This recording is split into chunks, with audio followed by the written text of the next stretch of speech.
Alright, we have a good episode up next. Outfoxed. One thing that I really like is the more high-pitched voice Leon puts on for Dorbat in this episode. It's a time-honored tradition that's been going on for years and years and years and years. Oh, Mau, what if they were just trying to stop it from falling out of your pocket? I'm flying!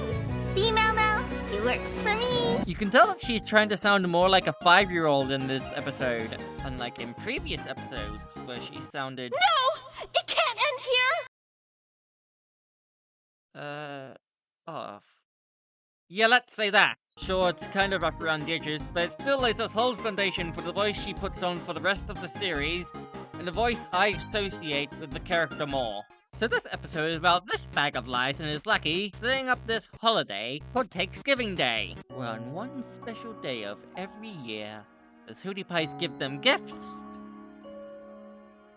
And that's it. And the song they sing about is hilarious. The lyrics are a thinly veiled attempt to convince the listener that giving away your precious belongings is fun. And the Sweetie Pies, being the idiots that they are, fall for it. It's good. And when Mama and Badgerclops attempt to arrest the frauds, the Sweetie Pies boo him, because of course they would! Of course these whiffles would give into the lies of this sleazy prick, because all of them have bricks for brains! Is this the reason why their feelings towards Mama are so inconsistent? Take my hand! In marriage! What? I'm thirsty. Even a Dorbat falls for them, but I refuse to call this adorable psychopath an idiot. It's more so because she's innocent to their true nature, because she's just a child that doesn't know any better. A Dorbat doesn't know that people act nice to manipulate people, so she's blind to the blatant attempts to manipulate the Sweetie Pies into endangering themselves. Like when the special men call the pepper in this pepper mill magic flying dust. As the Sweetie Pies line up so it can spray this so-called dust on them, tells them to spread their arms out and believe. Which almost makes them commit. So obviously, Mau and Badgerclops attempt to stop them. And can I just say that I love the dad Mau showing here? There are some moments in this episode that show you how much of a dad Mau is to a Dorbat. Like, I mean, come on, listen to this! What? A Dorbat? I'm just trying to keep you safe! Can you seriously tell me that doesn't sound like a father worrying about the safety of his daughter? And that's not all. The plan he and Badgerclops come up with is absolutely genius. Well, if you ignore the fact that Mau's disguise magically gives him the ability of flight.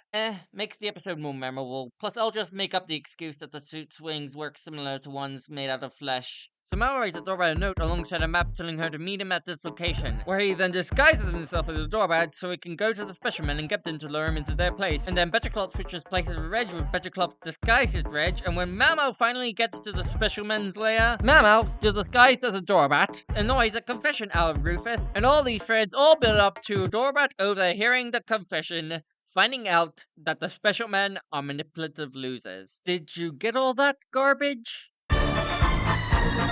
I'll take that as a yes. And that leads into this hilarious scene where they reveal themselves to Rufus in the most traumatizing way.